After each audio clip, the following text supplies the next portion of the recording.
सुप्रभात बच्चों। आज हम 51 से लेकर 100 तक संस्कृत में गिनती पढ़ेंगे।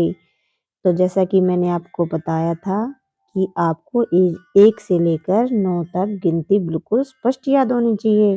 तो हम 50 तक कर चुके थे। 50 को कहते हैं पंचाशत।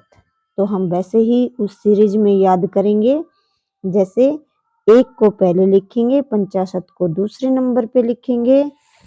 तो 1 पंचाशत होगा 51, 2 पंचाशत 52, 3 पंचाशत 53, 4 पंचाशत 54, 5 पंचाशत 55, 6 पंचाशत 56, 7 पंचाशत 57, 8 पंचाशत 58 या 8 पंचाशत, इनमें से दोनों में से कोई एक कर सकते हैं।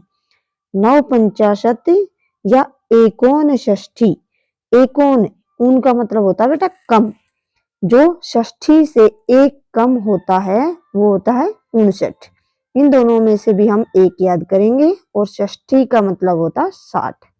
तो उसी सीरीज में आपको 50 जैसे 50 याद हो गया, तो 60 को हम करेंगे षष्ठी। तो फिर उसी क्रम में याद करेंगे 1 षष्ठी, 2 षष्ठी, 3 षष्ठी, 4 षष्ठी, 5 षष्ठी, 6 षष्ठी, 7 षष्ठी, 8 षष्ठी, 9 षष्ठी, सप्ततिः। तो हमें याद करना है 50 को जैसे पंचाशत, 60 को षष्ठी और 70 को सप्ततिः। वैसे ही 1 सप्ततिः, 2 सप्ततिः, 3 सप्ततिः, 4 सप्ततिः, 5 सप्ततिः, 6 सप्ततिः, 7 सप्ततिः, 8 सप्ततिः, 9 सप्ततिः, अशीति। अशीति होता है बच्चों 80। 80 को हम कहेंगे अशीति। वैसे ही षष्ठी का मतलब 60, सप्तति का मतलब 70, अशीति का मतलब 80। एकाशीतिः, द्वयशीतिः, त्रयशीतिः, चतुर्शीतिः, पंचाशीतिः, षड्शीतिः, सप्ताशीतिः, अष्टाशीतिः, नवाशीतिः, नवतिः। तो आपको ये 4 संख्या बिल्कुल याद हो जानी चाहिए। 60 को कहेंगे षष्ठी, 70 को कहेंगे सप्तति और 80 को कहेंगे अशीति और 90 को कहेंगे नवतिः।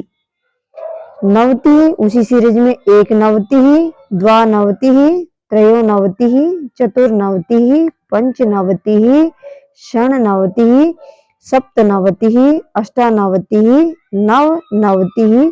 फिर 100 को कहेंगे शतम। 100 को कहेंगे हम शतम।